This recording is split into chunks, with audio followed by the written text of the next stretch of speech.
अस्सलाम वालेकुम दोस्तों, आज की इस वीडियो में मैं आप लोगों को सैर करवाने वाला हूँ वस्ती यूरोप के एक खूबसूरत और ठंडे से मुल्क सर्बिया की। जी हाँ, वही सर्बिया जिसने आज तक कोसोवो की आजादी को तस्लीम नहीं किया। जी हाँ, ये वही मुल्क है जिसने मुसलमानों के मुल्क कोसोवो में तबाही मचाई रखी।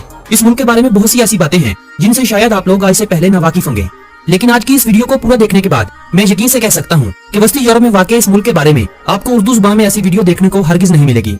लेकिन वीडियो का बाकायदा आगाज करने से पहले मेरी आप सभी नए आने वाले दोस्तों से मौजूदा गुजारिश है कि अगर आपने अभी तक YouTube पर मौजूद हमारे चैनल ज्वाइन नहीं किया तो जल्दी से हमारे इस चैनल को सब्सक्राइब कर लें और साथ मौजूद घंटी के बटन को लाजमी दबा दें ताकि हर नई आने वाली वीडियो का नोटिफिकेशन आपको बर वक्त मिलता रहे।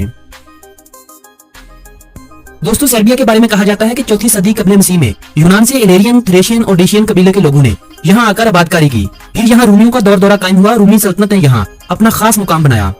यहाँ रूमियों का खात्मा रूमियों से जन्म लेने वाली बाज़ंतीनी सल्तनत ने किया और यहाँ बाज़ंतीनी सल्तनत का अरूज कायम हुआ।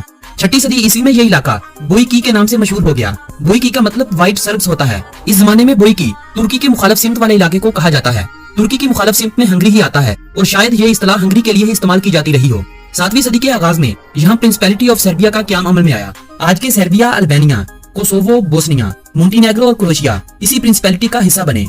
1969 ईस्वी में डैन समिस्की ने बाज़ंतीनी सल्तनत के सूबे कैटे पेनेटे में सर्बिया के इस इलाके को शामिल कर लिया और अपनी फौजों के जरिए यहाँ का मुकम्मल कंट्रोल संभाल लिया, मगर यह कब्जा सिर्फ 7 साल ही कायम रह सका। 1991 ईस्वी में यहाँ ग्रैंड प्रिंसिपैलिटी ऑफ सर्बिया का क्याम अमल में लाया गया। इस रियासत में साबका बताए गए ममालिक में सिर्फ एक मकदूनिया का इजाफा किया गया। 1217 ईस्वी में बल्गारिया के इजाफे के साथ इस रियासत का नाम किंगडम ऑफ सर्बिया रख दिया गया। 1346 ईस्वी में सल्तनत सर्बिया का ढोल बजने लगा। सर्बिया के हुक्मरानों की ख्वाहिशात मजीद ममालिक को अपने साथ मिलाकर इसे दुनिया की ताकतवर सल्तनत बनाना थी, मगर यह नामुमकिन हुआ और सल्तनत सर्बिया का खात्मा 1371 के किसी रोज हुआ। फिर सर्बिया की कई एक मजीद रियासतें यहाँ कायम हुई और खत्म हो गयी, मगर इस इलाके ने आलमी दुनिया की निगाहें उस वक्त अपनी जानब मबजूल करवाई जब एक तरफ उस्मानी, दूसरी तरफ हंगेरियन और तीसरी जानब बाज़ंतीनी सल्तनत के फातेह होने का दावा करते रहे। 1459 में उस्मानियों की जानब से सर्बिया के काफी इलाके पर कब्जा कर लिया गया। उस्मानियों का इस मुल्क पर कब्जा तकरीबन 4 सदियां रहा। इसी अरसे के दौरान इस्लाम ने इस खित्ते में अपना असर रसूख दिखाया। जोक दर जोक कबीले मुसलमानों के हुस्न सलूक से मुतासर होकर दायरा इस्लाम में दाखिल होने लगे। 1459 ईस्वी से 1804 ईस्वी तक सर्बिया तुर्कों के कब्जे में रहा और यहाँ सल्तनत उस्मानिया का झंडा लहराता रहा। 1804 में यहाँ इनकलाब सर्बिया ने जन्म लिया। इस इनकलाब में रूस ने सर्बिया का साथ दिया और 11 साल जदोजहद के बाद एक बार फिर से प्रिंसिपैलिटी ऑफ सर्बिया का क्याम अमल में लाया गया। 1815 से 1882 तक प्रिंसिपैलिटी ऑफ सर्बिया ही रहा। इसी दौरान आलमी ताकतों की जानब से इस मुमलकत की आजादी को तस्लीम कर लिया गया, जबकि ये कई एक ममालिक के इत्तेहाद से वजूद में लाई गई एक सल्तनत थी जिसका 1882 में नाम किंगडम ऑफ सर्बिया रख दिया गया। पहली जंग अज़ीम के खात्मे के बाद मजीद रियासतों के साथ मिल जाने से नया नाम किंगडम ऑफ यूगोस्लाविया रखा गया। यूगोस्लाविया की इन 6 रियासतों का इत्तेहाद रूस के टूटने के बाद 1992 में बिखर गया। इन 6 रियासतों में 4 रियासतों ने दोबारा इत्तेहाद कायम किया, जबकि 2 ने अलग अलग होना ही मुनासिब समझा। सर्बिया और मोंटीनेग्रो ने 1992 में इत्तेहाद से एक हुकूमत कायम की जिसे दुनिया वफाकी जमहूरिया यूगोस्लाविया के नाम से जानती है। 4 जनवरी 2003 को सर्बिया और मोंटीनेग्रो ने वफाकी जमहूरिया यूगोस्लाविया का खात्मा कर दिया और दोबारा से नए मुआहदों के जरिए एक नए नाम से इस मुल्क को मुतारफ करवाया। इस नए नाम को इन ममालिक ने रियासती इत्तेहाद सर्बिया और मोंटीनेग्रो का नाम दिया। 21 मई 2006 को इतवार के एक रोज मोंटीनेग्रो की आवाम ने 55.5% की शरह से अपनी आजादी के हक में वोट डालते हुए अपनी आजादी का ऐलान कर दिया। 5 जून को उनका ये इत्तेहाद खत्म हुआ और मोंटीनेग्रो दुनिया में एक आजाद और खुद मुख्तार मुल्क की हैसियत से अपनी पहचान बना गया, जबकि कोसोवो का वो इलाका जहां 90% मुसलमानों की आबादी थी अपनी आजादी हासिल करने में नाकाम रहा। 17 फरवरी 2008 को कोसोवो की नेशनल असेंबली में कोसोवो की सर्बिया से आजादी का ऐलान कर दिया गया। दुनिया के 111 ममालिक कोसोवो की आजादी को तस्लीम करते हैं, जबकि रूस हमेशा से सर्बिया का साथ देता आया है और रूस ने सर्बिया को बताया है कि किस तरह हमने क्रीमियन मुसलमानों की अक्सरियत को खत्म कर दिया और उन्हें सिर्फ एक अक़लियत बनाकर रख दिया था। इसी सोच को सोचते हुए सर्बिया ने कई बार कोसोवो पर हमले किए, मुसलमानों पर जुल्म के पहाड़ ढाए गए, मगर वो आज तक मुसलमानों के जज्बे को मात नहीं दे सके। कोसोवो के बारे में तफसील से बात हम बहुत जल्द कोसोवो पर बनाई जाने वाली एक वीडियो में करेंगे और मेरा यकीन है कि एक दिन कोसोवो यूरोप का तीसरा मुस्लिम मुल्क होगा जिसे पूरी दुनिया तस्लीम करेगी। जमहूरिया सर्बिया यानी रिपब्लिक ऑफ सर्बिया, जिसका लुग़वी मानी सर्ब लोगों की जगह है, इस मुल्क का कुल रकबा 77,474 मरबा किलोमीटर है। याद रखें, इस रकबे में कोसोवो के रकबे को शामिल नहीं किया गया और इस लिहाज से सर्बिया रकबे के लिहाज से दुनिया में 115वें नंबर पर आता है, जबकि इस मुल्क की आबादी 70,40,272 अफराद पर मुश्तमिल है और आबादी के हवाले से इस मुल्क का दुनिया भर में 104 नंबर है। सर्बिया के बारे में अगर दिलचस्प हकाइक की बात की जाए तो सर्बिया में लड़कों और लड़कियों के नामों के आखिरी लफ्ज बिल्कुल तुर्कों और बल्गारियों की तरह होते हैं। जैसे तुर्कों के ज्यादातर नामों का इख्तिताम ओग्लो पर, बल्गारियों का ईव और ओव पर होता है, वैसे ही सर्बियन के ज्यादातर नामों का इख्तिताम आईसी और आईएक्स पर होता है। सर्बिया दुनिया में रेस्पबेरी पैदा करने वाला सबसे बड़ा मुल्क है। पूरी दुनिया का 95% रेस्पबेरी फ्रूट सर्बिया से आता है। सिर्फ यही नहीं, साल 2017 में सर्बिया ने जो दुनिया में सबसे ज्यादा फ्रूट एक्सपोर्ट किए वो खुश्क बेर, सेब, नाशपाती और आलूचा थे। साल 2017 में सर्बिया का इन चीजों की एक्सपोर्ट के हवाले से सबसे बड़े ममालिक की फहरिस्त में शुमार हुआ था। दोस्तों, सर्बिया के बारे में एक दिलचस्प बात मैं आप लोगों को बताता चलूं कि रूमी सल्तनत पर राज करने वाले 18 बादशाहों की पैदाइश सर्बिया में ही हुई थी। यानी रूमियों के 20% बादशाह इसी सरजमीन के पैदा करता थे। इन 18 बादशाहों में कुस्तुनतुन आजम सबसे काबिल जिक्र है। यही वो बादशाह था जिसने रूमी सल्तनत में मसीहत को एक मजहब के तौर पर अपनाने का हुक्म दिया था और फिर इसी बादशाह के नाम पर कुस्तुनतुनिया शहर की बुनियाद रखी गई थी, जिसे बाद में सुल्तान मोहम्मद फातेह के दौरे हुकूमत में इस्लामबोल का नाम दिया गया था। फिर धीरे धीरे इस शहर ने इस्तंबुल का नाम पाया, जो आज तुर्की का सबसे बड़ा शहर होने का एजाज रखता है। सर्बिया के शहर सरमस्ता मेट्रोस्ता को रूमी सल्तनत का दारुल हुकूमत होने का भी एजाज हासिल है। रूमियों के दौरे हुकूमत में इस शहर का नाम सरिम्यूम हुआ करता था। सर्बियन जुबान भले सर्बिया की जुबान हो, मगर सर्बियन जुबान से निकला हुआ लफ्ज वैम्पायर आज भी पूरी दुनिया में इसी नाम से बोला जाता है। दुनिया में सबसे पहला क्लार्क स्विट्जरलैंड का माना जाता है, मगर ये हकीकत नहीं। आज से तकरीबन 550 साल कबल सल्तनत उस्मानिया के दौरे हुकूमत में पहली बार क्लार्क सर्बिया में बनाया जाने लगा था। बेलग्रेड, जिसे माजी में बलग्राद कहा जाता था, सर्बिया का दारुल हुकूमत और सबसे बड़ा शहर होने का एजाज रखता है। इस शहर के बारे में कहा जाता है कि आज से 7000 साल पहले इस शहर में इंसानी आबादी मौजूद थी। 359 मरबा किलोमीटर रकबे पर फैला हुआ यह शहर आज अपने अंदर तकरीबन 11.5 लाख अफराद को समोए हुए है।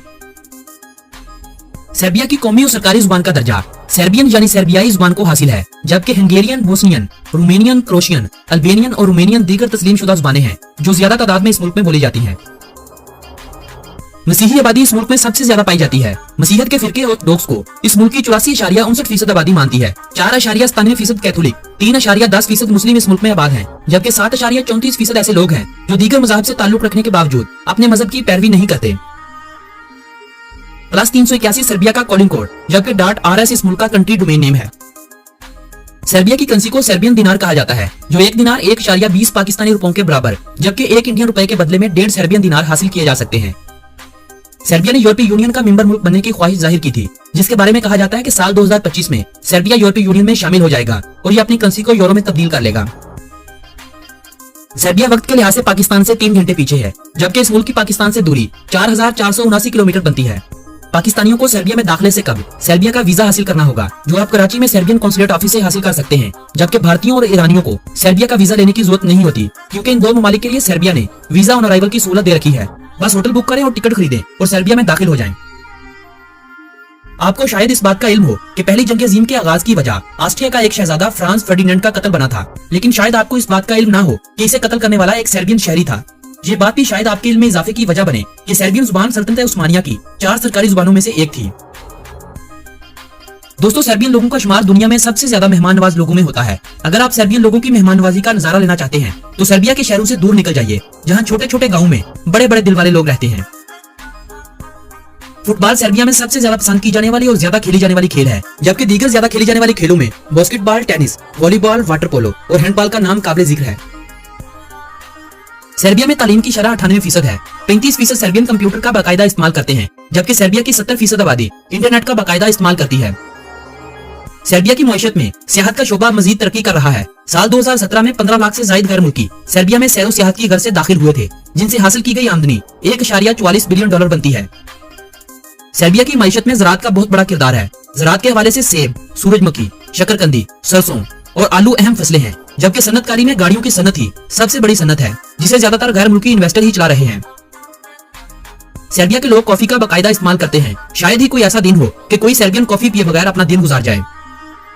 सर्बिया दुनिया के उन 45 ममालिक में से एक है जिनकी सरहदी हदूद किसी भी समुद्र को नहीं लगती। सर्बिया अपनी हदूद बोस्निया और Herzegovina, Bulgaria, Croatia, Hungary, Macedonia, मोंटीनेग्रो, Romania और कोसोवो के साथ मिलाता है।